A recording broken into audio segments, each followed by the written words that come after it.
replacing the three classes of citizens in the earlier theory. The new division is broader in that it applies to the whole population of the state, but it is just as exclusive. Thus agriculture is set down as the special function of the slaves, trade and industry as that of a class of freemen who are not citizens, while all political functions are the prerogative of the citizens. It is evident also that this plan, like the one in the Republic, gives up the fundamental problem instead of solving it. The problem is one of participation, as Pericles had said in the funeral oration, to find a way by which the mass of men can attend to their private affairs and yet have a hand in the public business. Nominally this is the solution that Plato is seeking, but what he arrives at is a state in which citizenship is frankly restricted to a class of privileged persons who can afford to turn over their private business, the sordid job of earning a living, to slaves and foreigners. And this is what the democracy of Pericles' day emphatically was not. The lines of class cleavage in the Republic are less overtly significant than those in the laws, for the former were lines between citizens, even if Plato had not thought the problem through very carefully. In the laws the economic part of the population is not composed of citizens at all, and the state is therefore based frankly on economic privilege. This is none the less true because the kind of privilege that Plato prefers is security rather than wealth. It is unnecessary to go into the details of the political constitution which Plato erects upon his social system. He provides for the main kinds of institutions: town meeting, council, and magistrates, which existed in every Greek city. The point to be noted is the way in which he tries to carry out the idea of a mixed constitution. The mode of choosing magistrates is by election according to Greek ideas, an aristocratic method, and the duties of the General Assembly of Citizens are practically exhausted in these elections. The chief board of magistrates, called now by Plato the guardians of the law instead of guardians, is a group of 37, chosen by a threefold election consisting of a nominating ballot by which 300 candidates are selected, a second ballot by which 100 are selected from the 300, and a final ballot by which 37 are selected from the 100. But the most characteristic bit of electoral machinery is that by which the council of 360 is chosen.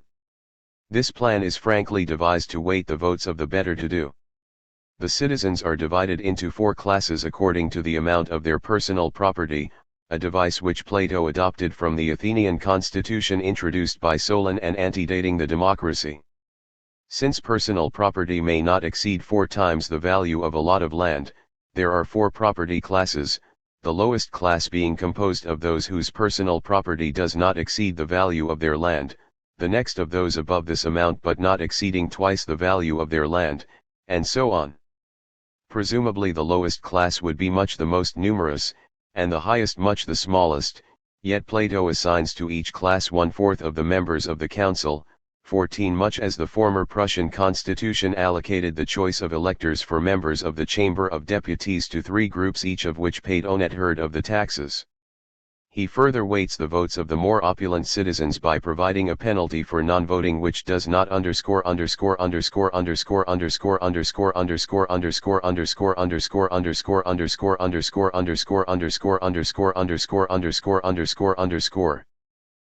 to the lowest property classes. The system of property classes has an effect on the Constitution also because certain offices can be filled only from the highest group or groups. In the case of the council there is only one concession to democracy: the number of persons elected is double the number of places to be filled and the final choice is made by lot.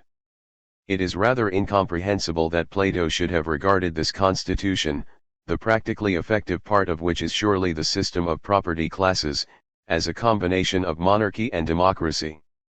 The concession to democracy was certainly very slight and was grudgingly made on account of the discontent of the masses. Moreover, Aristotle, at least, thought that there was no element of monarchy whatever in the constitution described in the laws. It is nothing but oligarchy and democracy, leaning rather to oligarchy. 15. It is true that what Plato intends is to secure the preponderance of the law-abiding elements and an equality proportion to merit, but the effect of his constitution is to give the preponderance to those who have the most personal property. Yet he himself says that a niggardly man, who is certainly not good,